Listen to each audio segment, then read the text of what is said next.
to reconnect. It's to join, link, and unite again.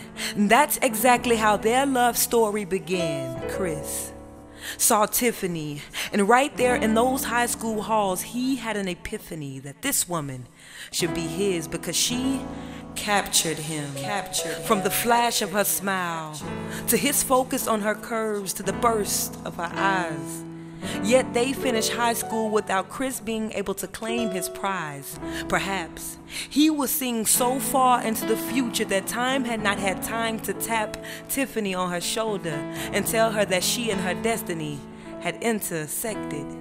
So they graduated in 2002. 8 years lapsed, but in 2010 they reconnected on a nice Friday afternoon over cupcakes and sweet conversations, talking for hours and hours into the evening. He was not concerned about leaving, and she admitted to thinking, wow, this could be my last first date.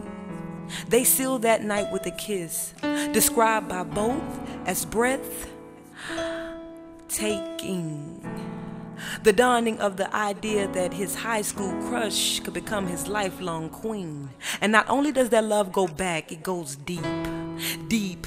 Deep like conversations about the depth of craters around the Earth's equator. Deep like philosophy. Deep like the foundation for skyscrapers. Deep like that high feeling you get when you kiss your woman on her sickbed. You lightly caress her head and tell her that she's beautiful. There's no wonder why Tiffany affectionately refers to Chris as her gentle giant.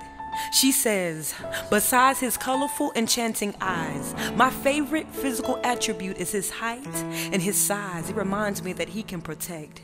And there's also his giving heart, his servant's attitude, and how he handles his mother with respect, his compassion for others, how he values my opinion, and most importantly, his faith. I literally saw him live out his convictions. I stood by his side during the loss of a loved one, and although there was reason for remorse, he chose to be forgiven. Quality. And you see, I asked Chris how did he know that she was the one, and he jokingly replied, oh yeah, I can answer that.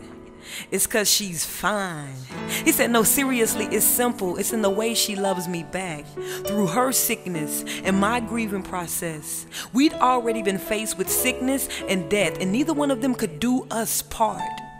And I realized that I cannot see the two of us part. So today, we become one.